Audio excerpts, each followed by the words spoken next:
So you keep what are you watching? You keep This is comparing. so this is first of all, I do want to let you know that I know that this is episode 18, but I Oh, think that good. that's a catch.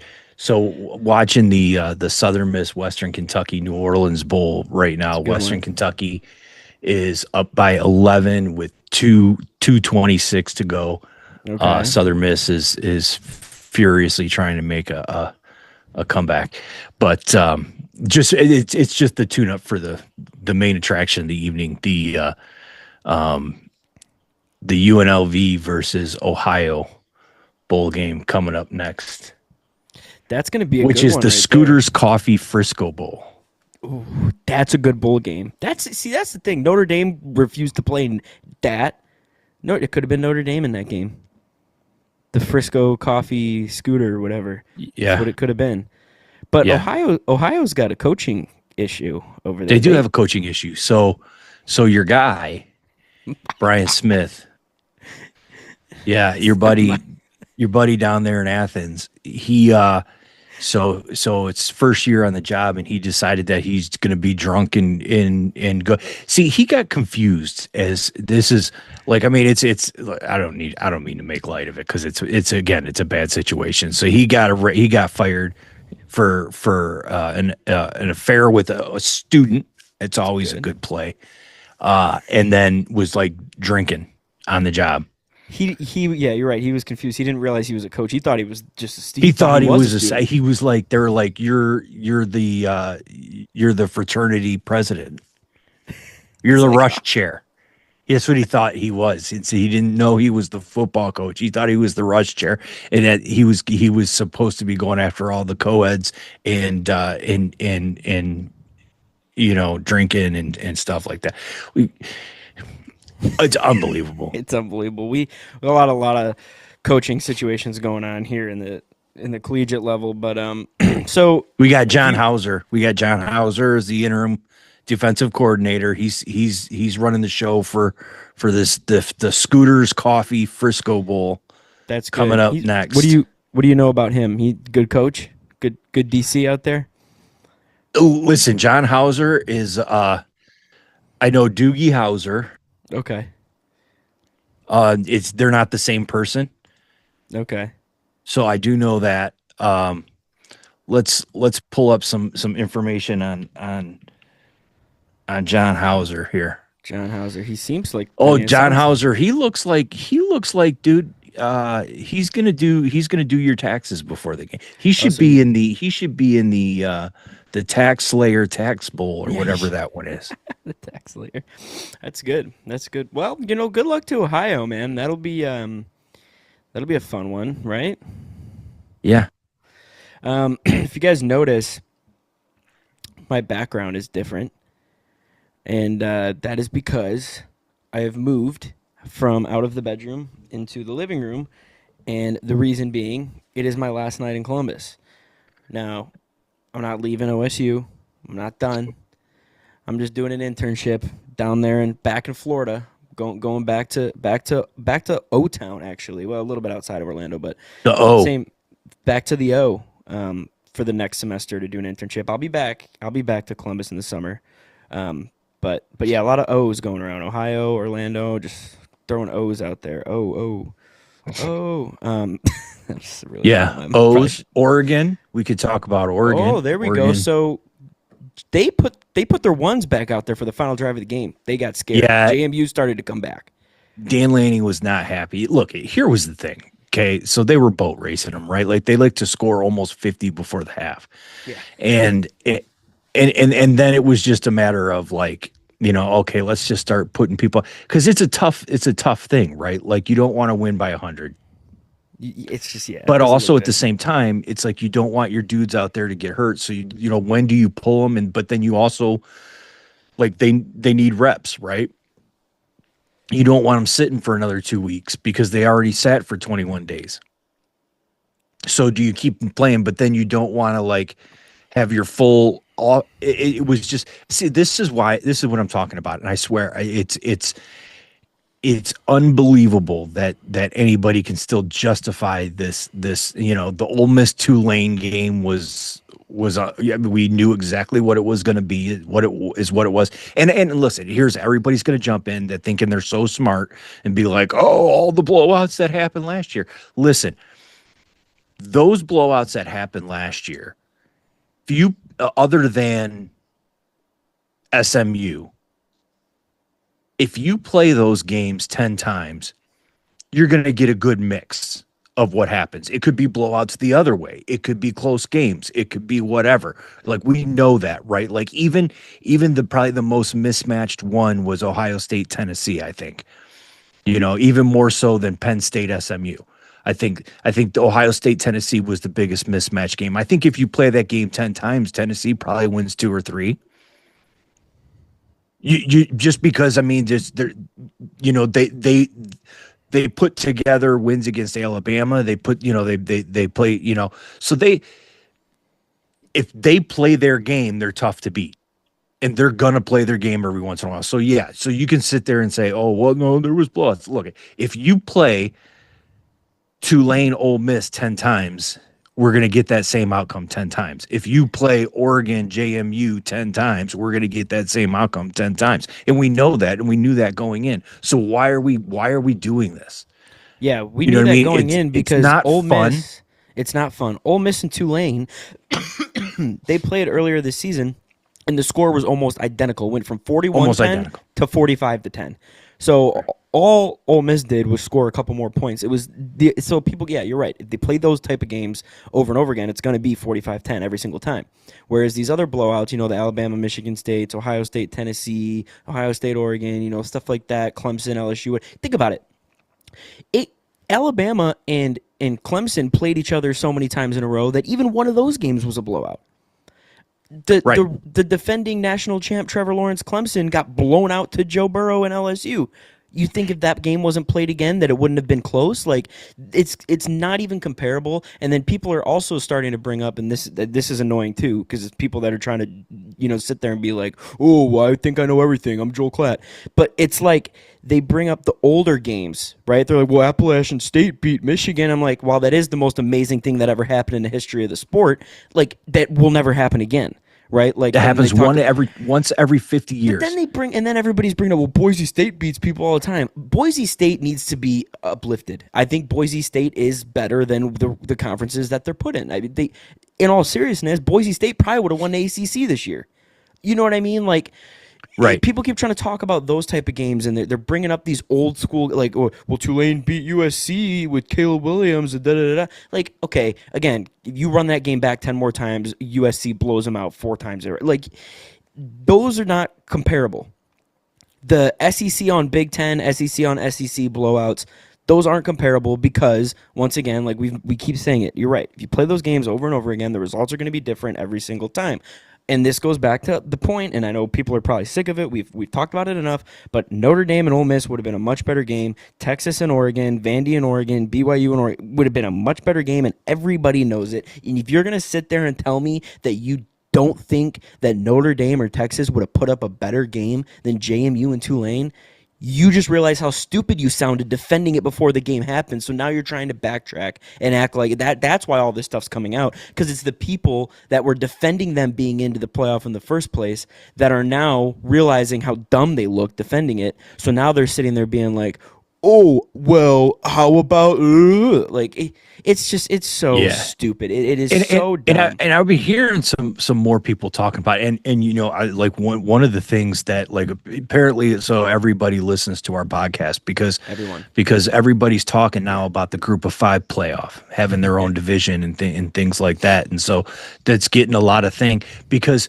here's one of the things, one of the reasons why they create a path for one of the group of 5 teams to be in the playoff is because if they are in that division, they don't want to box them out and not give them a path in because of antitrust laws and things like that or whatever and all that other kind of stuff, which is fine. I get, okay, so let's create that other division, right? We have the FCS, like, I mean, watching Montana State, watching, so we got Illinois State and Montana State are going to be playing for the FCS championship game. And those games are awesome games, right? Like, I mean, so that's what I'm saying. Like, if Western Kentucky was playing Southern Miss right now, and it was a quarterfinal game in a group of five tournament, that everybody would be watching this. Hmm. You know what I mean? Like, oh, you want to see not the MAC champion have a chance to actually win a tournament, right? Like Western Michigan won the MAC, and they had five losses. The MAC champion, rare. I can't even remember. I think it might have been actually Western It Michigan was years and Western years ago with when PJ PJ Fleck Fleck was the coach, and they ended up playing in the Cotton Bowl or something like against that. Wisconsin. Yeah, and they barely lost. They almost won that game against Wisconsin. I'm pretty sure it was close, and then I think Wisconsin pulled away at the very end, if I'm not Yeah, mistaken. Like I said, this was back in like 2016 or something, 17. But but you that don't yeah. get undefeated MAC teams very often No. because the competition is so good in the MAC. Hmm. And so they're never going to have a chance to get into the playoff because of Right. that. So let's give them the group of five playoff, and like to be able to see these teams like Toledo was playing earlier today, against Louisville and giving Louisville everything. In fact, actually, I stopped watching that. I don't even know who won that game. Um, But again, and so like yes, that was something that we had came up with, and we thought would be a great idea. Would be the group of five gets their own playoff, which I think would be best case yeah, scenario in so that situation. It would be great. Um, who ended up winning that game? so Louisville won 27-22. Look at the Rockets, baby. That's what I'm saying. And they were 8-5, right? Yeah, Like, so that's what I'm saying. And here's the other thing about like JMU, right? Like, so the Louisville was the only Power Four team that they played this year, and they lost by two scores to them. yeah. You know what I'm And saying? and So it's that's like, that's exactly and that's the other people don't want to look at that. People want to talk about Notre Dame and cupcake easy schedule, woo. But like no, like you look at JMU again, they're playing nobody, and then when they finally play somebody who still isn't even that good, they lose by two scores. And look what happens when they go and play Oregon. I think yes, everybody is because obviously we're the most popular podcast in the nation, so a lot of people like to rip our ideas. Because the thing is, it's very hard for us to reach everybody because we're just so big that you sometimes it's just like, oh my god, how did I miss that upload? Like, and everybody's talking about it, so we have to catch you up with other accounts and stuff. And they were saying, yeah, let's give the group of five their own playoff. Another one that I saw, and this is not our idea, but I saw it earlier. What about because you know how other sports do this? What about a play-in? So like for the final two spots, you take the first two out were Notre Dame and BYU. So you take Notre Dame versus Tulane, BYU versus JMU. Winner of that game gets the final spots. It's a play-in because you get that extra week off anyway during the Army Navy game and all that. I wouldn't hate it. I don't think it really would make much of a difference because I think the first two teams out are going to still blow them out, right? Like Notre Dame would have blown out both of them. BYU probably would have blown out both of them. So I don't think it makes much of a difference, but it might make the conferences and might make those guys happy. So that I'm not. I don't get hate that that idea. kind of like what they're doing in the basketball tournament now with Yeah, the 11s and stuff like that yeah. that play in the play-in round or whatever. Right. Like I mean it's not a horrible idea. I don't really think it's going to change much. I think the only reason that a group of 5 teams should be in is if they're ranked in the top 12. That's the only time and I'm watching that Ole Miss Tulane game and great broadcast team there with Tessitore and Jesse and they're sitting there and they're talking and they really did not care. I don't know if they got in trouble or not, but they were both sitting there like in the fourth quarter of that game and they're like, listen, they're like, this is dumb. They're like, we would have much rather called Notre Dame Ole Miss. They're like, this is the dumbest thing ever. Like they were not holding back, but they're right. I mean, they're Yeah. absolutely right. Because it's true. Like that atmosphere at Ole Miss was awesome. I mean, just watching on TV, it looked awesome. But imagine if there was an actual opponent that could actually talk some smack, and the game and the stakes were a lot higher. Imagine that type of atmosphere. It would have been awesome. Yeah, I I mean, you feel looked like at like at Oregon, like you looked at Dan Lanning like after the game, like running back to the tunnel, like not a sweat broken, like dude looked tired. Everybody on Oregon just looked like bored. They're like, why are we doing this? They're almost like this is dumb. It's almost like when you have a snow day and you think, yeah, I got the day off. But then they're like, no, you got to do stuff online, and then you're like, well, this is dumb. That's kind of what it was. They were like, oh, cool, like we got a day off, but we still have to play. Like this is really dumb. That's exactly what it was, and it was dumb. It was stupid, and quite honestly, I think Ole Miss probably could have put up more than 45 if they really wanted to, but I think they slowed down.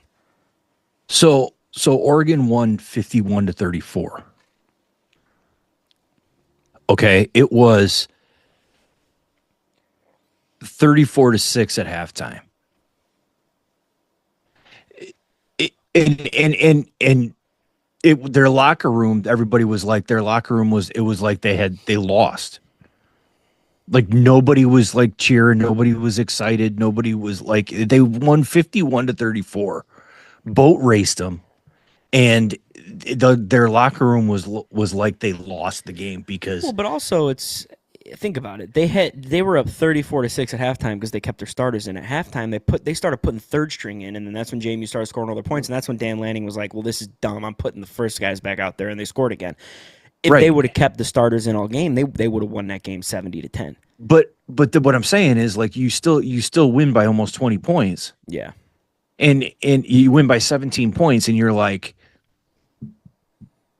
Because it was dumb. It was just dumb all right. the way around. And I didn't really watch much of that game. I switched over to the Bears Packers game, which we'll get into the NFL at some point. But I switched over to that crazy game. Talk about some craziness.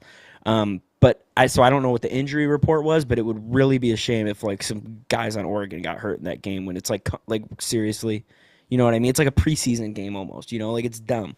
But I think I think I'm almost done having this conversation because I think it's just such a stupid thing to keep talking about because it's so blatantly obvious what needs to be done, and the fact Yeah, that we even have to have conversations about it is so frustrating. it is. It is. It's dumb. I mean, here's the thing. Like, so that Oregon game, like, yeah, it was 34-6 at halftime. And then, JMU came out at halftime and scored, but then Oregon scored two touchdowns back to back, and it was 48-13 when they started pulling everybody. So yeah, so look, I mean, that game was it was dumb. It was absolutely dumb. Yeah. And yeah, there's no argument for it anymore. I just, the people that are going to come in here and it's I mean, look, we know that there's a reason why warning labels are on certain things because of certain people and stuff like that, and those are the people that are going to still fight for this. Yeah. But It's just whatever. it's So speaking that of was that. We got Oregon and Texas Tech. yep. That I'm that'll be a interested good in game. that one because it'll be interesting to see Texas Tech's defense. If they're going to be able to shut down Oregon's offense, that's going to Mhm. be fun time. Um, and then we got Alabama and Indiana. What Alabama team is Indiana going to get? Are they going to get the team that lost to Florida State? Or are they going to get the team that beat Georgia? They're going to get the team that beat Oklahoma. Like, what Alabama is so up and Mm. down. Which Yeah, team are they man. going to get in that one? That one's going to be a good one. That one's going to be a good game. But like we were texting during that game, and you brought up a good point. You said it was kind of one of those games where I think it could go either way and by a lot. Like if Indiana loses by 70, I wouldn't be surprised. If they win by 70, I wouldn't be surprised. Like it's one of those games where it's like I really don't have much of a prediction. I think it's just going to be all around craziness. Like I think it's I hope it's a good game and it's back and forth, but Indiana beat us 13-10. Right? I mean, it was a close game. It was a very defensive game. So is it going to be another one of those type of games where they just shut down? I mean, and is it going to be another, 10-7? Is it going to be like A&M in Miami? Because Lord have mercy, I would like to take naps during that Oh, game. that So was a we'll brutal see. watch. We'll see. And then that was a brutal watch, and Miami snuck out of there. They snuck out of A&M there. So they're coming to play us, and I'm going to tell you something. Yeah, If you so we think you're got going to yeah, go we into got that game and put up 10 points, you're Miami, Ohio State. The only storyline on that one is that Miami's still salty about the national championship game, 20 some years ago. And it's still salty about it and still talking about it. And it's the clips of it are all over the place or whatever, you know, and, pass interference, not pass interference, whatever. You got people that are going to say, one thing or the other. Again, I mean, when it comes down to pass interferences, we'll talk about the Lions, but, yeah, but anyway, so you got Miami. Look at Miami. That game was so bad. Like neither offense could. This is what I'm talking about, right? Okay, this is what I'm talking about. Because so many people think that they're so funny and they're so smart and they're so logical and they jump in. They're like, well, Miami actually beat Notre Dame on the field, completely ignoring that it was game one. Notre Dame was on the road. They lost by 3 points with a freshman quarterback. Okay. And the teams now. Like you look at Texas A&M, they lost and everybody's seen that the Notre Dame's defensive tackle got tackled by the offensive lineman on that last play. And if the SEC the officials came out after, yeah, we missed it. If they would have called that, then they're not going to score, and that pulls the score off the board, and then Notre Dame wins and changes all the playoffs and everything else like that or whatever. So everybody said to talk about, oh, you lost these two games. Notre Dame got better as the season went on. Look at what Texas A&M did in their last three games, right? Like they lose to Texas, and then they lose to Miami. So they fell off, right? Bad. Miami, kind of, in the middle of the season, laid a couple of stinkers against unranked teams. They came back a little bit, and then now here they are again. They're like, where's the offense? The great Carson Beck, you know what I mean? Like, this is what I'm talking about. Like, your body of work and where you're at and how you're playing has to matter. Especially when it comes when it's close like that, and you can't sit there and say, "Oh, in week one, head to head, that's the only end all be all." Like you just don't know how things work if Hmm. that's where you think, "Oh, they played head to head in week one." Look, they're different teams. Everybody's a different team. Come down the street. It's a body of work. It's a whole body of work, and when you have a freshman quarterback starting first game of his life and then does nothing but get better as the season goes on. That I just it's this. So this is what we end up with. We got two teams that were on a downtrend going into the playoffs, and they played each other, and it was the absolute stinker of the year. Of a game, and who knows, is Miami going to wake back up and actually give OSU a game, or is OSU gonna do what they did to Tennessee? I mean, the smart money's on that with the way that Miami was playing. So that's obnoxious. And then the last game is Ole Miss and Georgia. Georgia. So that's a rematch of a really good game that Really happened good earlier game. in the year when Yeah. Ole Miss was up in the fourth quarter, and then Georgia came storming back and stuff like that. So it'll be interesting to Yeah. see what happens. I think That that's one going will to be a be the good best game too. game. I think that one's going to be the best game of this Yeah. next round. I think we already know how I think the OSU Miami game is going to go. I think that the Indiana and Bama game is going to go anyway, really. I mean, there's no way to predict it. I think the Tech Oregon game is going to be a good one. I think it'll be close for most of the game. I think like mid fourth quarter, like 8 minutes left in the fourth type deal is when Oregon's going to kind of pull away a little bit, probably win by like 10 or 12. And then, yeah, I think this game, this Ole Miss Georgia rematch, is going to be the best one of this round because the first game was so good, and I think Ole Miss has only gotten better. I think Georgia's gotten better, but I think Ole Miss has gotten real better, and I think everything Ole Miss does now is taking it very personal, like with a real big chip on their shoulder. Like, oh, Lane Kiffin thinks that we're no good, and he's gonna go elsewhere. And when they like that game against Tulane when they showed what's his name, the DC that who's now their head coach, Pete when they showed Golding. Yeah, Golding. When they showed him on the big screen, that place erupted. Like they love The him there. They're chance of Pete, Pete, Pete, Pete, Pete. Pete. They Yeah, got the and they hats. They yeah, wear the hats, the yeah. visors with So the furry. I'm gonna Yeah, tell you something. I would not want to play Ole Miss right now. I think Ole Miss is on a yeah. tear right now. They're playing with a big chip on their shoulder, and they look good, and they got a lot to prove. Um, and they're kind of just like sticking it. They're sticking it to big NCAA, you know. So it's like I think it'll be cool. I think they're It's gonna take that game. I think too. What's funny is they're so they hate Lane Kiffin so much that Yeah, they wore the uniform combination that he hates the most, yeah. the dark blue with the gray pants and that and so it'll be interesting to see if they're gonna wear those again, against Georgia, but no, they would be wearing their whites, They'd but probably be wearing their white. But yeah, no, it'll but be so good though. I think that's gonna yeah, be that's gonna be the best one of that round. And I'm gonna take Ole Miss in that one. I think I'm gonna take okay, Oregon. I'm gonna take Oregon. I'm gonna take Indiana. I'm gonna take Ole Miss. I'm gonna take OSU. okay. I'm gonna take Tech. Oh, okay. Just because I think defense, you know, and also because I don't trust Oregon. Okay. History says I don't trust Oregon. Look, they can beat anybody, but they can also lose to anybody. Yeah. You know what I mean? And I think Tech is played so well all year long, and it's mainly because of the defense, and defense doesn't slump like offense does. That's true. You know what I'm saying? So that's why I give that nod to Tech in that one.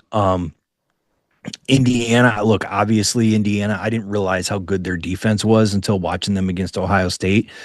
So again, and then Alabama's so up and down. So I'm going to take Indiana there because I think Indiana's been a little bit more consistent. They didn't really play anybody until they got to Ohio State, but they proved that they belonged in their number one ranking and everything like that. And I think a lot of it had to do with their defense. So again, because of defense, I'm going to take them because I think Alabama is so up and down. I mean, look, they came out against Oklahoma and were down 17-0, and then they scored 27 unanswered, and then so I think you can't be that way against Indiana. If you have a period like that against Indiana, you're going to get buried. You know what I mean? So that and then like you said, the Ole Miss Georgia game, I'm rooting for Ole Miss just because of the coaching change and stuff like that. And they proved that they were winning in the midway through the fourth quarter against Georgia, and just didn't hold on. So again, they got that chip on their shoulder and stuff like that. So again, I like Ole Miss, and again, I think Miami is not, it's probably the team out of the last eight that are they're probably number eight, and I think Ohio State again, kind of like last year, a 13-10 loss going into the playoffs, and it lit a fire, and I think that's going to do the same thing again. So I think OSU could boat race them in that one. So that's what I've got in that. So Yeah. So we got all the same ones except for the Oregon and Tech game, but that'll be good. So all those games New Year's Day except for OSU Miami, that's New Year's Eve. So that'll be a good one. And how fitting. I'll actually be in Florida for that game, not here in Columbus. So I'm gonna probably have to like watch that in my car because I feel like Miami fans gonna be out and about, and I don't want to have any issues. Although I will say Buckeye is worldwide. We are, as Gus Johnson likes to say, world famous Ohio world State famous, Buckeyes. So, world no, famous. but that'll be good. It's good round coming up here. But okay, so there's college football. Let's switch here because I mentioned when we were talking about Oregon JMU that I switched over to watch the Bears Packers. We gotta we gotta unpack that game first before we get into the rest of the week because the week itself was crazy. The Lions Steelers game was insane towards the end there, and then the Bears Packers game was absolutely insane towards the end. So let's start with Bears Packers. I mean, I'm still kind of in shock. I still am kind of a little like how and what and why and where and look, it hurts me to sit here and say this because Ben Johnson was our guy, and it's the Bears and division and all this other kind of stuff. But I will say, if there was ever a team from the North that wasn't going to be the Lions, I'd rather it be the Bears. They're the team that I respect the most, and they're the team that I tolerate the most. It just kind of sucks, and I would be kind of a jackass if I sat here and said, "Well, I hope that they lose and suck because Ben Johnson left us." Right? That's a dick thing. Like, listen, Ben Johnson did what he had to do. He took a better situation. He's calling the shots. He's enjoying it. It is what it is. It's working out. It's cool. Whatever. It sucks, yeah, but he also took us on the same record and won the North with us too. All right, so it's not like he's doing something he could never do with us, right? And the season's not over, so who knows? The results could be the same, whatever. But I will tell you something. That ending was insane. The onside kick. I mean, first of all, the final drive. And I'm going to tell you something. We were both wrong about Caleb Williams. We were both wrong about Caleb Williams. Well, I'll admit it. I know you will once you go, but wrong about Caleb Williams and the fact that he looked bad to start, but of course it's kind of what happens when we talk about this all the time. Like you think about guys like Mahomes and stuff, how they sat and they waited and they got their time and then they were able to develop. Like usually when you just throw guys in like that, it never really ends up quite well. Well, Caleb's finally in a comfortable and a good position. He's got a good coach. He's got a good team around him. Things are run the right way, and he's good. That final drive before the onside kick, I mean, he put the team on his back. He was getting first downs with his feet. He was scrambling. He was making incredible throws. They get that onside kick, and then that first drive of overtime. I mean, that absolute dot that he threw to DJ Moore to win the game. Caleb has looked really well down the stretch here. So as much as I bittersweet, right? Like it sucks, but at the same time, I kind of am enjoying it. I kind of like to see when these new teams that really do deserve it are out here playing well. And I know like Bears fans were even telling me as a Lions guy, like, hey man, like, it's always F the Packers. The Vikings are irrelevant. Like, happy for you guys. You guys deserve it. So I'll do the same. I'll do the same to you guys. You were nice to me. I'll be nice to you. I think us two kind of hate those two a little bit more when it comes down to that. But no, fantastic. Bears are looking hot right now. I mean, they're on a rampage. And I hate it, but I like it at the same time. So what say you about that Bears Packers game, and where are your thoughts on the team as a whole and where they're headed? Yeah, I mean, so the enemy of my enemy is my friend kind of a thing, Right. right? Yeah. Like, I mean, that's kind of like, that's Michigan State, Ohio State kind of shake hands, and Yeah. and so Lions, Bears. Also, I look, I mean, I've had family in Chicago, my whole life. I worked in Chicago for a long time. Chicago is literally my second city, and it always has been. And so, it is as much as you don't like really root for teams in your division as your B team, because, as a Lions fan growing up, you have to have a B team. The Bears have always been my B team. And it just is. But I look, Ben Johnson figured it out, and he figured it out quickly. Like the first two games, it was like, oh boy, you know what I mean? Like this is a little bit different, but he figured it out quickly, and he's doing a great job with it. And you're right. We were wrong about Caleb Williams. I mean, he made a lot of mistakes, but again, here was the other thing too, right? Like you look at like Peyton Manning. Peyton Manning's first year, he set an interception record and stuff like that, because he had to play right away.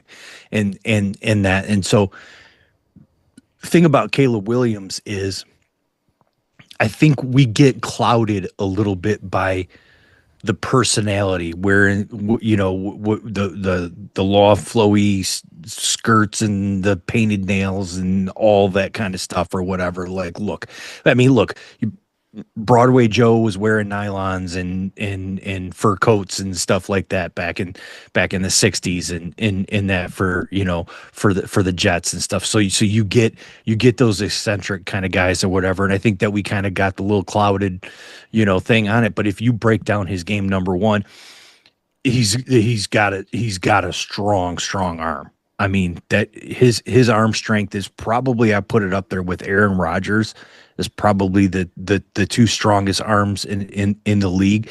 I also think that it's so hard to sack Caleb Williams because he moves And the thing about him, like we talk about some other types of quarterbacks and things like that that are like mobile type quarterbacks. Everybody talks about, all you have to do is listen to Collinsworth for 30 seconds and he'll tell you all about Mahomes and stuff like that. We grew up watching Matt Stafford, right? Like these quarterbacks they're mobile, but they're moving while still trying to make the play downfield, as opposed to just taking off and running like some of the other quarterbacks, like Cam Newton. Like when the play would break down, he'd just take off and run. Let me do it myself. You got guys like that or whatever. But Caleb Williams is like, okay, the play's breaking down. Let me get out of the pocket and see if we can extend it and figure something out. And so he's doing that kind of stuff. And I think with him working with Ben Johnson is just elevated him so much, and Ben Johnson is putting him in a situation to where he can be his best, and it is kind of fun to watch. And so if the Lions end up laying a stinker and not getting into the playoffs, then I am absolutely, I hope that the Bears go all the way and win it. Because and it'd be like, kudos to Ben Johnson. Yeah, it sucks, like we're mad that you left and everything else, but you know what, hey, I can't hate on you. I mean, you took a head coaching job. You deserved a head coaching job. You gave us an extra year when you didn't have to. You know what I mean? I think that's the thing that Lions fans forget, right? Like, he gave us an extra year when he didn't have to. And in that. So yeah, but that game, I mean, we were talking about it and stuff like that. I mean, that onside kick with the new kickoff rules and everything else, you're like, it's dumb. Like, you're never going to recover an onside kick. And now they got a little bit of a gift. What's his name? I forget the receiver for the Packers. Dobbs. Just he was looking, he was like trying to brace himself for a hit at the same time and just couldn't collect the ball. And very, I mean, that's eerie, very eerie. Packers fans, you're going to want to turn the video off for this, but it's very similar to Bostic in Seattle NFC Championship back in that. He had it. It was right there, just bounced right off of him. Like Green Bay and onside kicks is very haunting for them. But yeah, it was just an incredible sequence. Like, I'm sitting there and we watched it, and we sent the same text at the same time. I mean, they went through like this, and it was like, you're kidding me. Like, there's just no way. Yeah, and so I mean, when things like that happen, you almost feel like it's like a charmed season, right? Like, so look, I think the Bears are good. I think they're really, really good. I think I'm happy for Ben Johnson, and like I said, yeah, like you said it. I say, yeah, I was wrong about Caleb Williams. I think he's just going to continue to get better too. I think he's going to be a top 5 quarterback in the league for a long time. And, and that sucks because we're going to have to see him twice a year. Right. So there's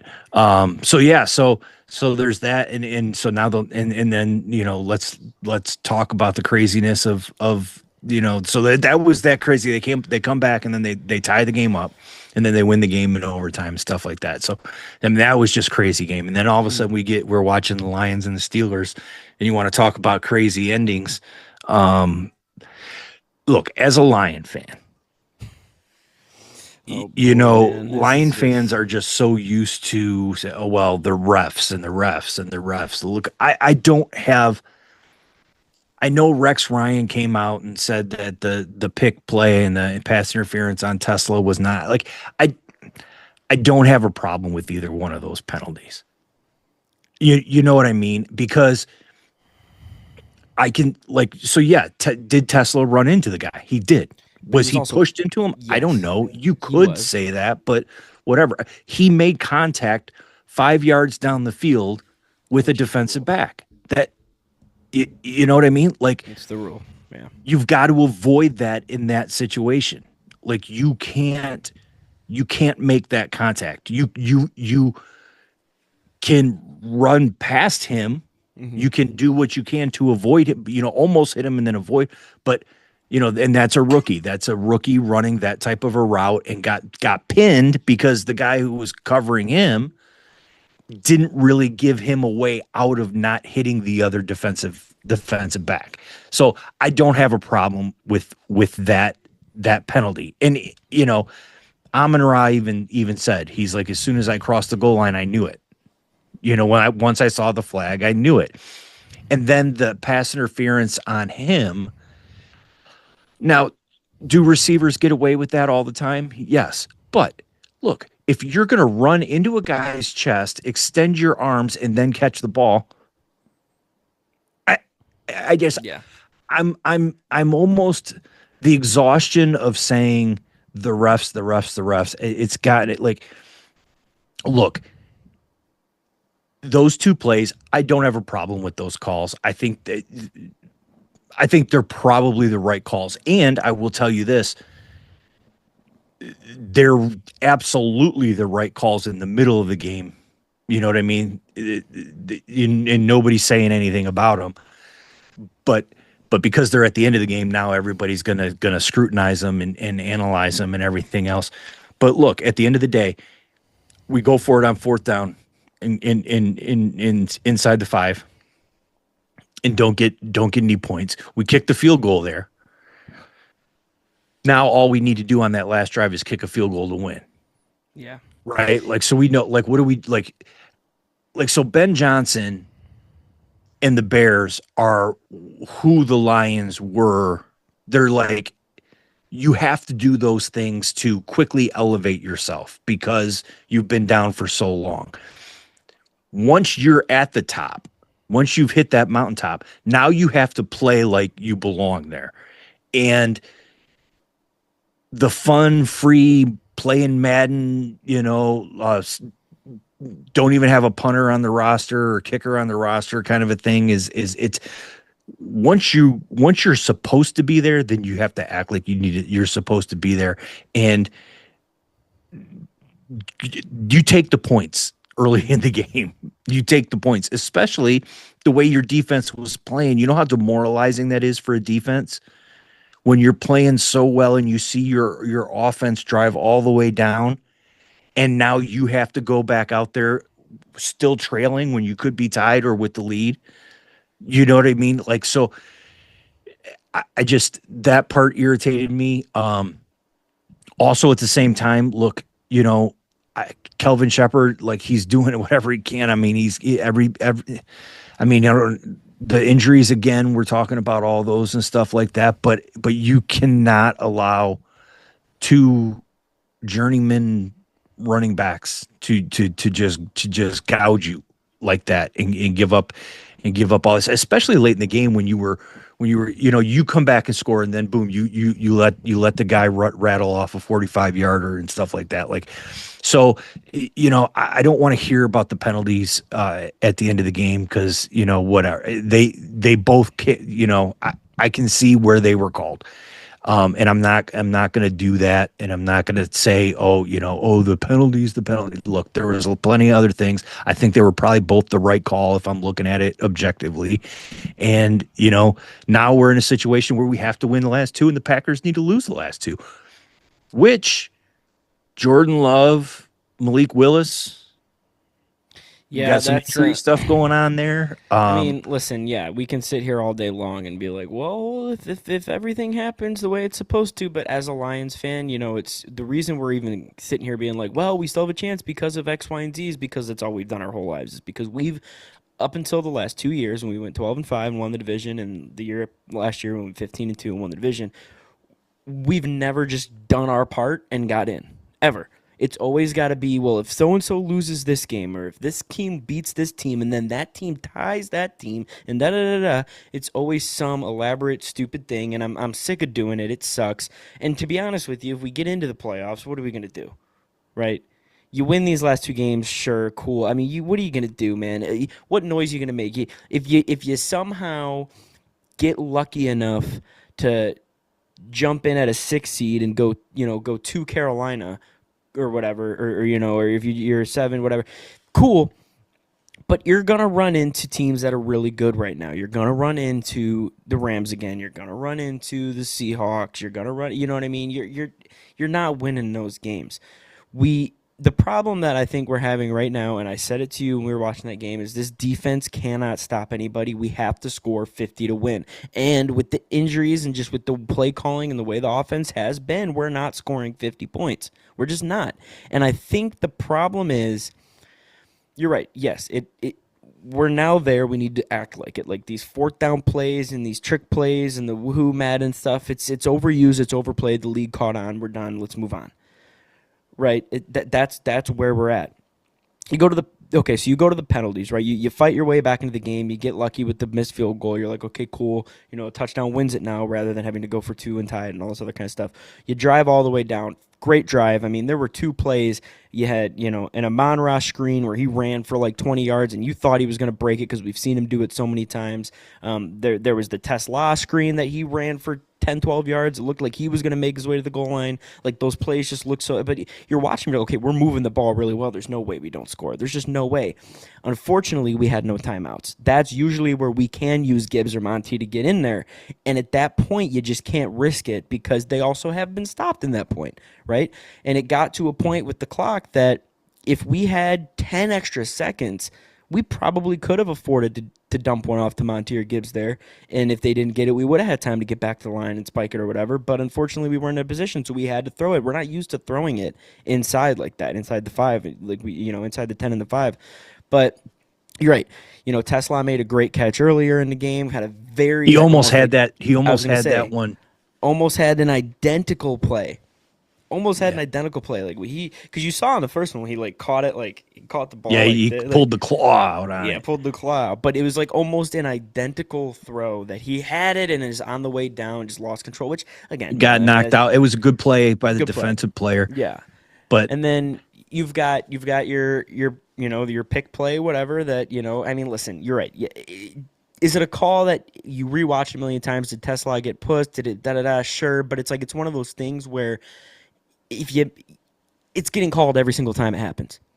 I mean, and the Lions have been called on that play quite a few times. I mean, it's mhm. just it's one of those plays. And then yeah, the Amon-Ra one, he absolutely pushed him. 100% he did. I mean, it was clear as day. And Amon-Ra knew that. I mean, he knew that. He's just taking a chance. It's the last play of the game, right? He's like, listen, if they call it, they Yeah, he's call it. If they don't, got they to get don't. Like, separation. yeah, like it's the last play of the game. Maybe they miss it. Who knows? We'll see. Um, it's frustrating, yeah. I mean, you've got multiple shots inside the 10 there, and you're giving it everything you got, right? But I mean, listen, the fact that we had to keep like clawing and scratching and coming back because anytime we get some momentum on offense there, boom, defense would go out, and then next thing you know, you got Erik Schwartz at running back busting one open 40 yards down. I mean, those type of things. And granted, you've got nobody on defense, right? You haven't had Kirby Joseph all year. Brian Branch is out. No Terry and Arnold. I get it. You don't have a secondary. That I understand, but still, you still got Anzalone up front. You still got Hutchinson. You still got Rodriguez. You still got Jack Campbell. Barnes. You still got Campbell. You still got Barnes. Like you've got guys up front. That's those run plays you can't blame the secondary on at that point. You've got your men up front, so it sucks. It's frustrating. I'm just trying to we talk injuries, but that can't be the only thing, right? Like what happened that made us go from 15-2 to 8-7? What you can't just sit there and be like injuries and refs. No, like let's have a legit conversation here. It's not injuries and refs. What really happened? Was it really Ben Johnson and Aaron Glenn? I mean, it could be. It could be. I think it's it is. I think it is coaching. Yeah. I do think that, and I think look at as much as we love Dan Campbell and MCDC and all that other kind of stuff, and it's like oh Dan Gamble and this is never met a fourth down he didn't like and all this other kind of stuff and all that stuff. I think some of it's on him too, right? Like I mean, I think that that's part of it, but.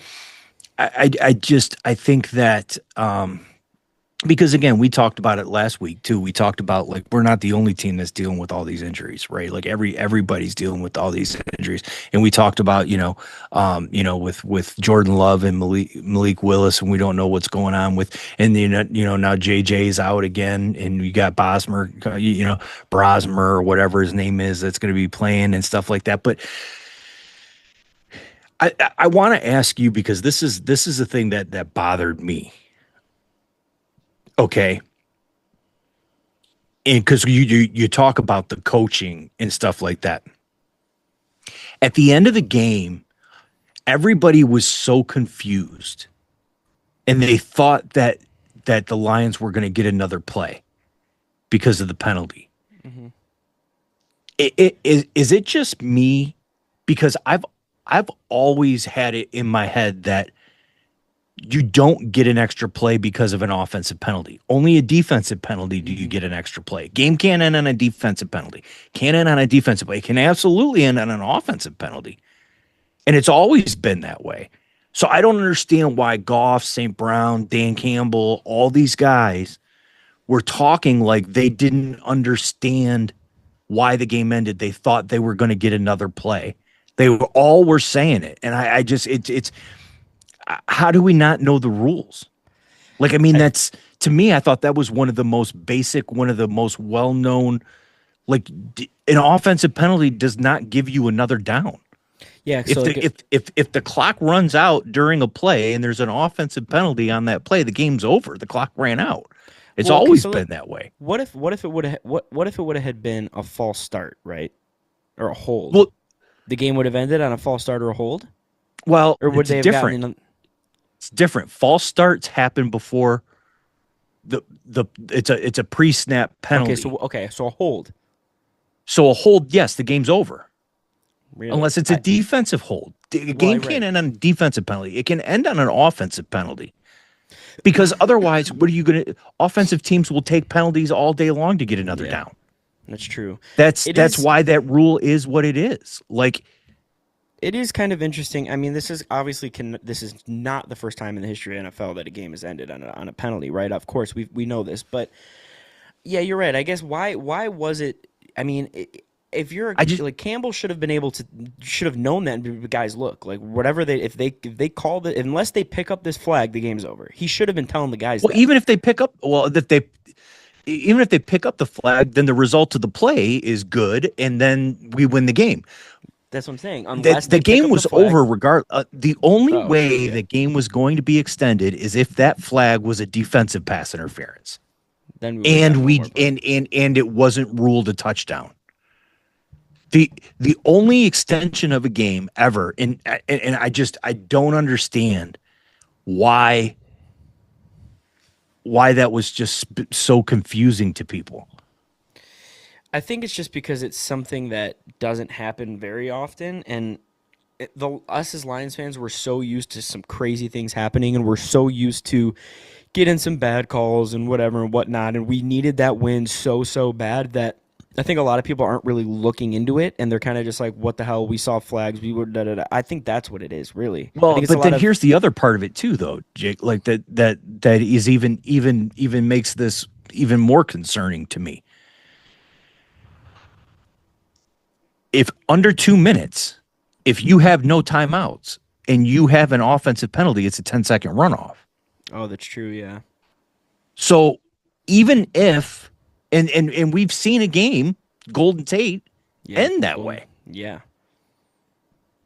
So that to me, like watching everybody be like so confused about it, and I'm like, I don't understand. This is one of the most basic rules of football. Like, what are we doing? Yeah, I guess I don't think I was necessarily confused by the ending. Like, how does that make sense? I think it made sense. I think the frustrating thing to me about the whole thing was, I guess, I don't know. I guess I was just so frustrated that we lost that I wasn't even really thinking about it. I didn't want to rewatch the play. I didn't want to read about it. I didn't want to rewatch it. I just wanted to forget it. Like, I was just, after that game, I was like depressed. I'm like, I'm going to go lay down. I'm done with football for today. Like, I didn't even watch the night game. I was like, I'm done. I'm annoyed. Like, whatever. I need to completely change my mind from football and sports because this is driving me insane. But I think, like, in the moment, I was just so, like, you know, because you see Goff, like, you see St. Brown throw it and Goff and jumping over, and, like, and all this stuff is going on, and you're like, oh, my God, Jared Goff just, I mean, was that the coolest thing you ever seen? And, yeah, I mean, I think the penalty that people should be complaining about maybe the pick play, but I don't know. I think what people were expecting was the fact that the penalty happened before the clock hit zero, so I think people were expecting the game to just stop when the flag was. What I think it is there's blinders on, right? I think there's blinders on because they're hoping there's some reason they can get another play. Because we had 4 plays in a row where we almost scored 4 times in a row. In fact, we did score, and then it was called back. And then Tesla had the drop that was so close. I mean, there was only, I think, out of all 4 of those throws to the end zone, there was only one that wasn't even close, and that was first down. Second, third, and fourth down were all like, holy smokes, this is like, I think so. I think that's why we were frustrated because it happened so fast too, and because we didn't have any timeouts and we couldn't we couldn't stop the clock, we couldn't regroup, we couldn't come up with a play. I mean, it was all no huddles and just, hey, get open. I mean, that's what the game plan was. They weren't running plays, they weren't calling plays. Surely, it was just, hey, get open. Like this is the game. Get open. That had to have been what was going on. I think had we been able to call a timeout or get a clock to stop or whatever, so we could actually like rally the troops and come up with some plays, it would have been different. Like I said, if we had the time to run it up the gut with Gibbs or Monty 1 or 2 times, maybe it'd be different. But again, I don't know. Again, this is a team you shouldn't even have been in the position in the first place. Yeah. The fact that you were even in that position after playing like you did is unbelievable. You should have lost that game by 50. On top Right. of that, you're 8-7. You're 8-6 going into that game. This is a team that was 15-2 and had the 1 seed last year. So it's like there's bigger issues at hands, right? And this is why I go back to what's really going on with the team. It can't be injuries and refs. Like, give me a real reason right now. I'm sick of hearing refs. I've heard it my whole life. And yes, there have been some really bad calls. And it does seem like there's always weird ways to end games that you've never seen before, or new rules and whatnot and whatever. And it's in a lot of cases, yes, we do. That does happen a lot. But we went from 1 seed 15-2 to not even making the playoffs unless a whole lot of shenanigans happen. Don't tell me injuries and refs. What is wrong with the Lions? Well, I think it's coaching. I think it's coaching one. I think you need a new offensive coordinator. I mean, if you're in a situation to where halfway through the season your head coach says, "Well, I'm going to start calling plays because I don't trust my offensive coordinator to call plays." I think and that puts more on Dan Campbell, right? Like, because I think, again, we talk about it, right? Like, it's tough to do 2 things, and that's why some coordinators are not good head coaches, because they're just better coordinators.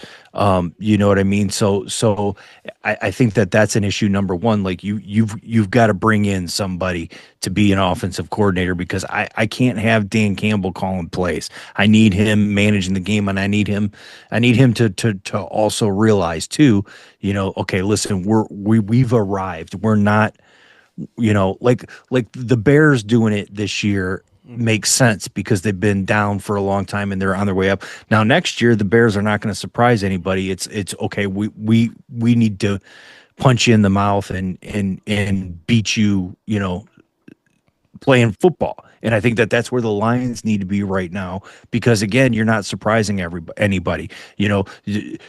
Everybody assumes you're going to fake every punt. Everybody assumes you're going to go for it on every 4th down. They game plan for that now. You know what I mean? It's like we always talk about, like, I think with the Lions, with that type of mentality and that type of coaching that we had, it's almost like when a backup comes into a game and everybody says, well, the backup is so good. Why isn't the backup the starter and stuff like that and all those things? Because you haven't game planned for that backup, and they have a different style and everything else. And so, but then when that backup that came in and played well in a relief role, when they're named the starter at the beginning of the week and the other team has a chance to game plan for them, then that backup shows why they're a backup. Yeah. Right. And that's what happens. And I think that's where we're at with the Dan Gamble and the 4th downs and the, all that kind of stuff. I think, now it's like, okay, well, everybody's game planning for that now. And now we need to adjust, and we need to be like, okay, well, are we a football team, or were we a gimmick for a little bit? You know what I mean? And it's like, which one do you want to be? And that's why I think, getting another offensive coordinator in so Dan Campbell can sit there and say, okay, look, that was fun. Now, are we good enough to win, using three downs Hmm. and doing this that way. And build the team for that. You know what I mean? I mean, when you're depleted at talent, when you're at a deficit talent wise against the team that you're playing, which the Lions have been for so long, then you have to do those things to make up for that gap in talent, right? But if you're talent for talent, then you don't need to do those things. You just go out and make the plays, right? And I think Yeah. that that's what we need to see. And I think that coordinator and if you can't figure it out this offseason, look, I mean, I don't understand. Like, we don't make any trades. You know what See, I that's mean? the Like other part of it every too. trade deadline, we went out, we got Zadarius, But then last year, you didn't keep and him, and and that didn't bring him back. We didn't he make any retired. moves. He retired Yeah, because of that. He said, if I'm not going to play in Detroit, I'm not going to play at all. Like, why let go of a guy that isn't even asking? He wasn't asking for a lot of money either. he was asking for league minimum. Yeah, because he liked where he was, and it's frustrating. And so that's the other problem I have. Everyone wants to talk about Brad Holmes, like, oh, he's hitting every draft pick. I mean, he's a gold mine. He's pulling out. Cool. Well, here's the problem. This whole promote from within and only like our own guys and only like within, it doesn't work. It's not going to work, right? There's no reason you should be calling up John Smith from the practice squad to start his first ever not NFL football game in the history of his life. When you could go out there and you could grab somebody off waivers, you could trade a pick or two for somebody. I mean, it just boggles my mind. We didn't make one trade for one big name player, and you're a team that was a 1 seed in the NFC last year. Your goal is it's embedded in our brains now because of the last 2 seasons. It's Super Bowl or bust. You need to start acting like it. Go out and trade for. I mean, there's no like look. It didn't work Hell, out. We'll even the talk about Colts the. go out and get Phillip Rivers, 44-year-old Phillip Rivers. They did something, And not only that, they traded for Sauce Gardner too to bid that extra push on defense. Now, right? granted, they ended up dealing with a lot of injuries and a lot of crazy stuff. It's crazy how they went from 7-1 to 8-7. Like that's insane. Well, then And they're talk one about and that. four with Sauce Yeah, Gardner or something like which is that. But he crazy. was But hurt again, too, and it's like go. These other teams are going out and getting big name dudes. Like right, do it. You have, and you're gonna have even more money now because all your draft picks that were such a hit, half of them are gonna be gone now. You extended Goff, you extended Amon-Ra, he's Gibbs, Hutchinson. Hutchinson, Gibbs. Unfortunately, you did extend Kirby. Well, now it's looking like he may never play again. So it's like you've got to figure something out now. And I'm sorry. The whole promote from within and we only like our guys. You got to stop. You got to go out and you got to get people and you got to bring people in because, again, these other teams are doing it, right? We talk about it all the time. You hate it, you hate it, you hate it. Like the Niners were so close. They went out and got McCaffrey. And everybody was like, oh, the Eagles went out and got Saquon. Like everybody was like, "Oh my God! Well, of course he's on that team now." Well, I want to be that. Well, of course the Lions wouldn't. Did the Lions really need him? I don't care. Go grab him and let's win a Super Bowl. The Eagles, did they Right, really need Saquon? Well, they got him and they won a Super Bowl. The right, Niners haven't won theirs yet, but I mean they're close every single year, right? I mean, right. talk about the Chiefs and like all the guys that I mean, they this year was they're going to be back next year. Everybody's like dynasty done, dynasty done. No, but it's like I don't know. I don't think so. Well, I don't know. Is the thing is, does Kelsey retire? Oh, he's done. Yeah, He's done. yeah, he's done. Well, okay. So how many people did Brady have to? How many people came and went when Brady was there? Because that's what it is. It's a Mahomes dynasty. It's not. I don't think it's a Chiefs dynasty. I think it's a Brady situation. It's Mahomes and Yeah, Brady. So how many people are you going to bring in for Mahomes like you did for Brady? right. That's what it's going to be. Yeah. Yeah, I do. I think the biggest one right now is you got to shore up the offensive coordinator situation, and then also Brad Holmes. You got to figure it out. Look, you got to do something in the offseason and do a trade that is going to like because you can't sit there and say we're going to build in the draft. Like our offensive line needs help. Like Yeah, so, bad. what free agent offensive lineman? Who can we trade for? Okay, so you need that because Ragnow retired, then it was going to unretire, but then didn't pass his physical and then didn't come back and stuff like that. That hurt big time and everything else. And we had all these injuries. We had three different centers playing against the Mm. Steelers, right? Like so, you need you So here, and you talk about like the dynasties, right? Like you Yeah. talk about like the Packers, you talk about the teams, the Patriots and the Chiefs and things like that or whatever. When they were drafting in during their runs and everything like that, their draft picks were depth picks. They weren't drafting people that they expected to be starters and everything else like that. They literally were drafting to have depth. Hmm. And so when you're doing that, like it's like it's a big thing because you can deal with all those injuries and stuff like that, right? Like so that's kind of where we're at. Like you can't draft now and say, okay, well now within a year or two they've got to be our starter. No. No, if you're going to get starters, they have to be in free agency, they have to be in trades. And that's the thing that Brad Holmes has not done since Jared Goff. Yeah. So we're gonna see how. I mean, like you said, yeah. I mean, he did his first couple draft picks. These last couple years, like the last 2 years, outstanding, right? It's done great, but also these guys can't stay healthy, and it's getting to a point now where we don't have any depth. So yeah, you're right. You got all these cool, big name, good guys out there. Well, when they go down, we got nobody. And this whole Yeah. promote from within and call up and all this other kind of stuff, next man up mentality, it's not working. This next man up thing is not working. It works in some places. It's not working here. Yeah. Next man up is So, not working here. So you need to go out and you need to get some people and you need to start putting some money on some backups and you need to start putting some money on the front four and you really got to figure some things out because yeah, when Goff doesn't have any protection, he's useless. He is. And I hate to say it. I do love Jared Goff. Thank you for everything you've done for Detroit. You got us our first playoff win in 187 years. Like, awesome. so and But here's the speaking problem, though. speaking to that speaking to that point, and this was kind of like we talked about those when it was first and goal, and that pass that you said that was errant and stuff like that. Like it was he had Gibbs and I think it was St. Brown or Raymond or whatever, and it was almost like a tunnel.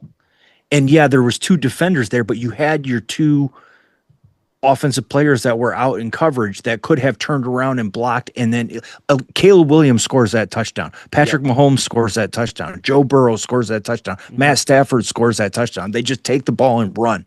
Yeah. It's 10 yards. And Hmm. they just, Josh Allen scores that touchdown. Yeah, he Lamar does. Jackson scores that touchdown. Brock Purdy scores that touchdown. Dak Prescott scores that touchdown. Yeah. Jordan Love scores that touchdown. Drake May scores that touchdown. Trevor Lawrence scores that touchdown. Bo Nix scores that touchdown. I think the only quarterback in the league that doesn't score that touchdown is Jared Goff. And that's the problem. You need a guy that can be the slightest bit of mobile, that can still run and make a play. Like when you look at Joe Burrow, do you say he's a mobile quarterback? No, but you also better count on him to tuck the It's ball and enough. run. It's enough for Exactly. you to have to pay attention.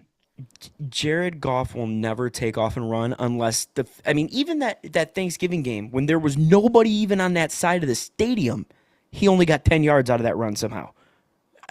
Right. Anybody on God's green earth could have took that to the end zone. It's like, you know what I mean? And that's another problem too. So it's like, yes, when you have an offensive line that can protect Goff and he has 187 minutes to stand back there and, read the paper and have a cup of coffee before making a throw, then yeah, he'll dot you up all day long. But if he's got less than 2 seconds back there, forget it. The play's dead. He's going to throw it into Right. the dirt, throw it into the crowd, get sacked. And you're right. Yeah, there's a million other quarterbacks in this league, probably on every team except for, yeah, Philip Rivers might be the only other one that wouldn't be doing that. Well, but actually, back in the day, he would have. Even now, I look, the extra weight that he's carrying, it would have been hard to bring him down. Yeah, yeah. So you're right. I mean, you need somebody that when the play is there, just tuck it and get 10 yards. Like, you know what I mean? Like, you're right. We And win that game on that play. if I'm any of looking the at it guys, because there was the view from yeah, behind, and you could see. if any There's of those 30 guys you quarterbacks in the listed, league that would have yeah, scored that touchdown. everyone you just named, if you go back and watch that play, go back and watch that exact same play, start to finish, and then go back here and listen to all those quarterbacks that you just named, you 100% will be like, oh yeah, I can 1,000% envision all of those quarterbacks taking that and running. Every single one of them. Yeah. Yeah. And that was first down. So even if you do get stopped at the goal line, you get right up and then do the Matt Stafford stick the ball over. That's the other part of it too. Jared Goff is never doing a fake spike like that. Listen, I feel like again I'm starting to, and I'm gonna reel it in because I don't want to sound like typical hate the quarterback Detroit, whatever.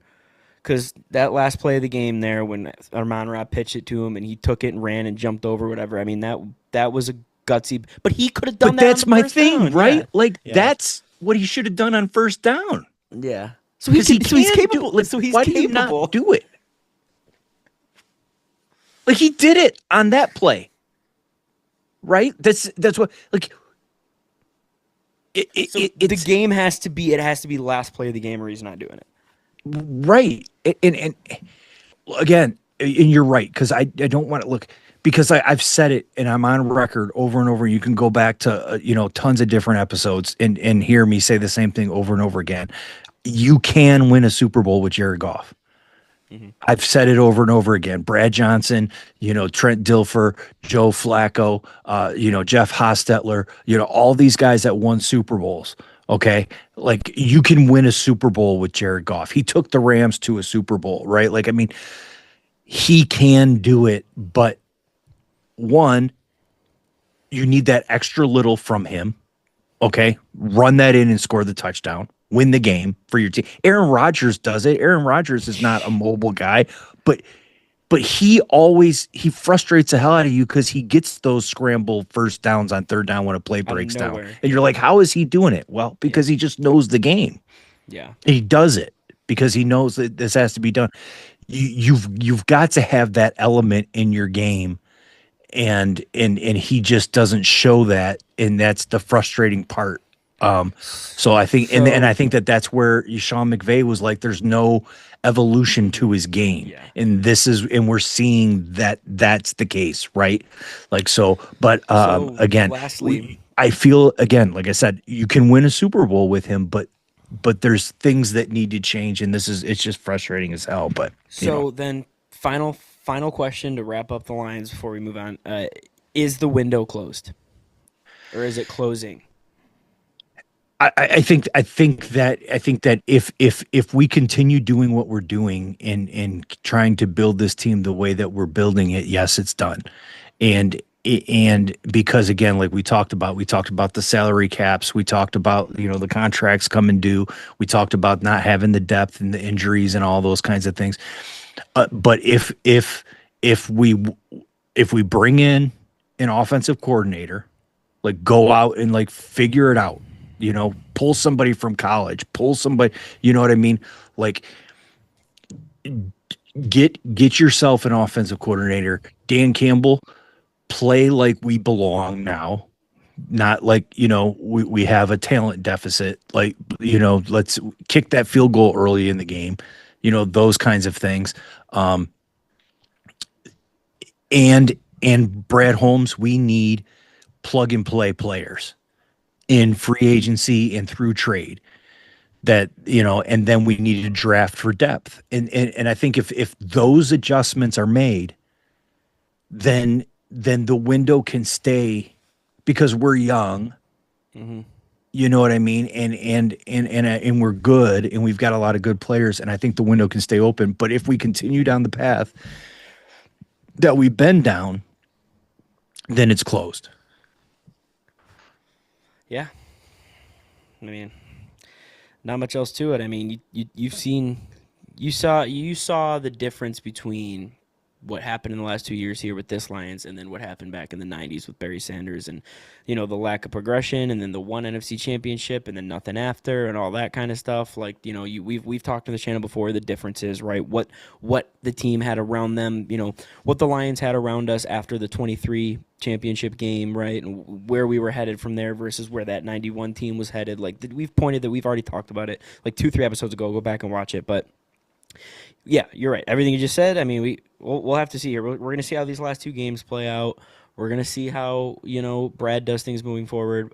But But to close out this episode, while we're still on the topic of the Lions, and we just talked about '90s and whatnot, you teased it last episode. Let's send her home with the your bodyguard story. You were a bodyguard for Barry Yeah, Sanders, yeah, right? you could tell, Look at and the bell bell. that I've got the body, and everything else for being a bodyguard. But yeah, I actually ran security. I was bodyguard for Barry Sanders, and it's kind of an incredible thing. So I worked for Foot Locker, and out of college, and one of the guys that I worked with, Ty, he was into music, and so he made music and stuff like that, and then he worked for in Detroit, the radio station 97.1 The Ticket. um he did the intros for like the shows that were going on, and during that time, um, Scott Mitchell was the quarterback for the Lions, and so on Monday nights they had the Scott Mitchell show, and then come and talk about the game that happened on Sundays, and he would always have a player or a coach as a guest or whatever, and so it'd be the Scott Mitchell show with special guests, Robert Porcher and David Sloan and like all these dudes or whatever.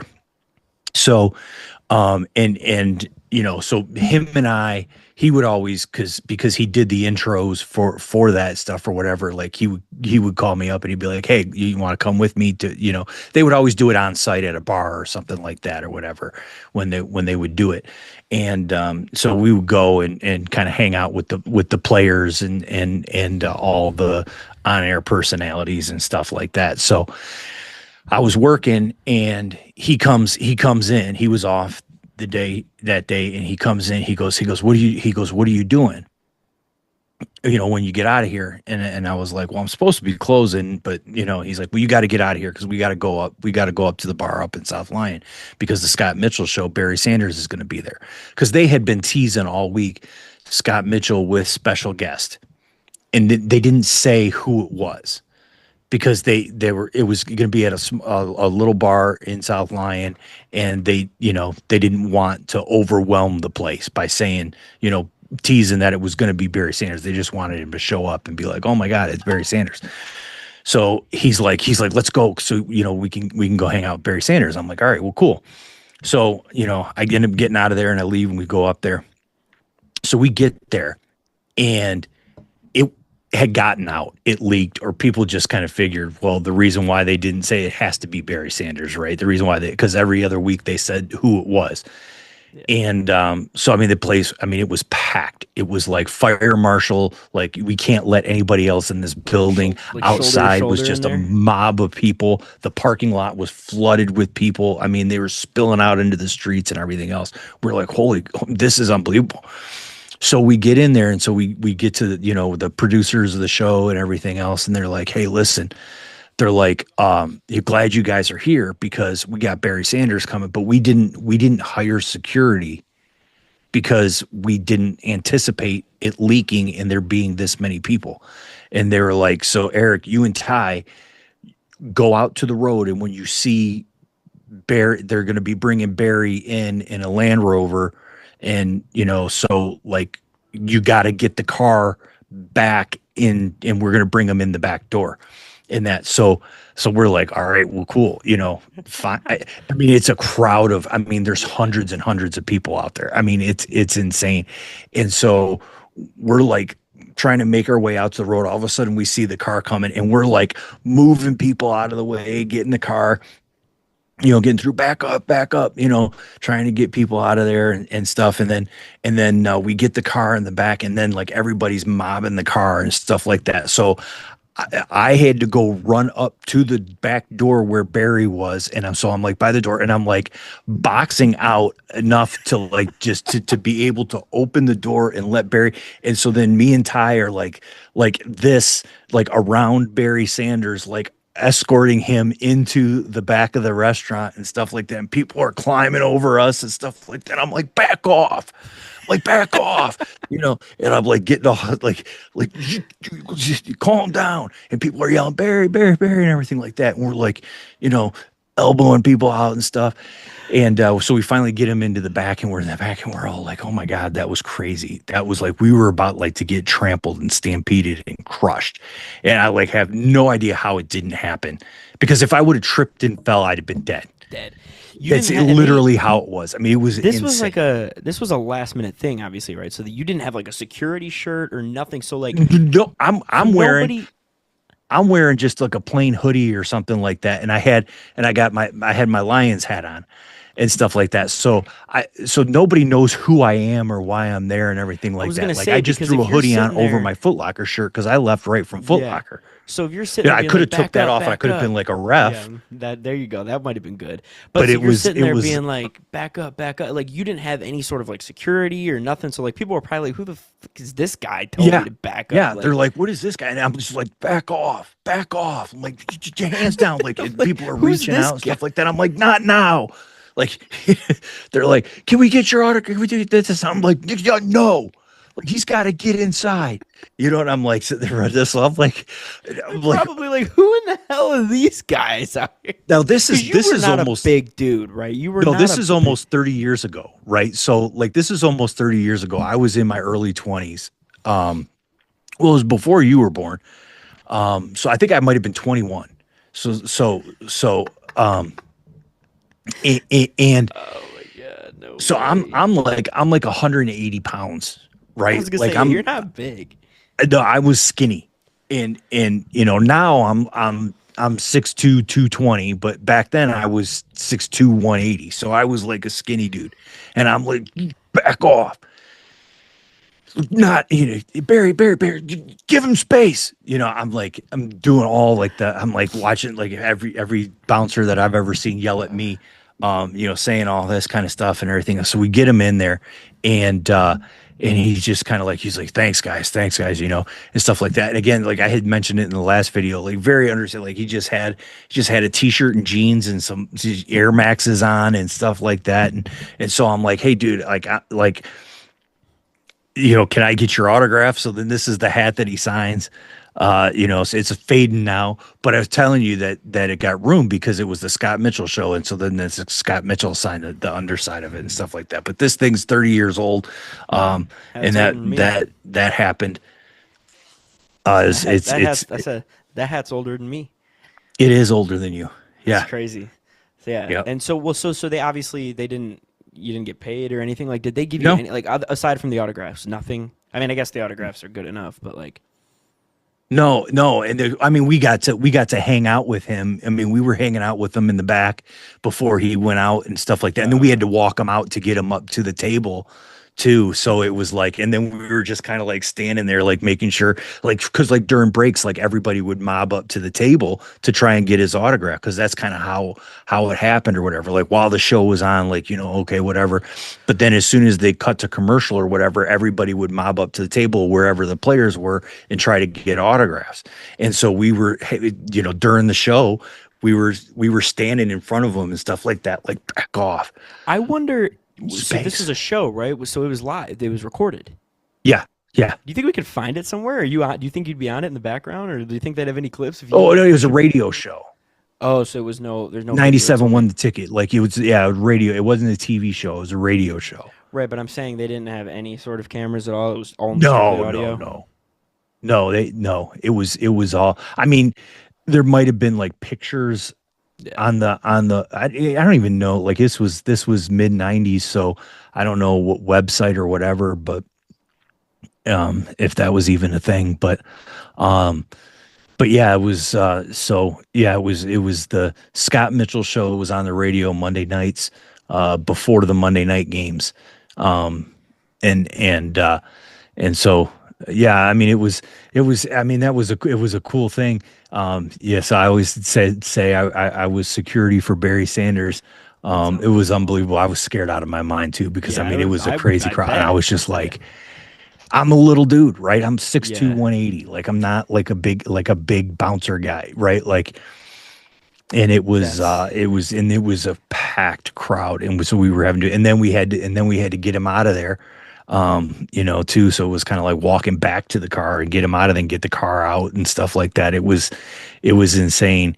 And but yeah, it was just me and Ty, because everybody That's else good that was stuff, there dude. had a job to do, and we were the Yeah. only ones that were there that were associated with the station that they could, because and then the staff, because they figured if they needed anything from the staff, they could get that. Typically where you're at a bar or whatever, like let's get some of the bartenders or whatever, or if there's bouncers or stuff like that. But there was such a huge crowd that everybody that worked for the bar needed to be on crowd control, Hmm. making Yeah. sure the fire exits weren't blocked and Right. all that other kind of stuff and everything. So they couldn't Yeah.